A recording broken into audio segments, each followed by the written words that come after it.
So ito yung retractable na magnetic na ilaw. Yan na kinabit sa Raider FI. So ito, pag na low bat, yan, meron siyang, yan, may slot siya dyan para may charge. Yan, micro USB.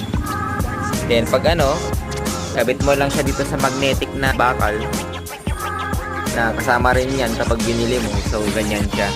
So pipindutin lang siya. Parang ganito lang. Press mo lang siya ng 2 seconds, mamamatay. 1 second, parang tap lang siya, magpapalit ng color. 2 seconds. Dapat yung ano lang, steady lang. Pero siya steady. Ayun lang. Blue lock siya. So yan, pag tinap mo siya ng 2 beses, mag-i-steady siya. Then meron din dito sa harapan. Yan. Tap lang din.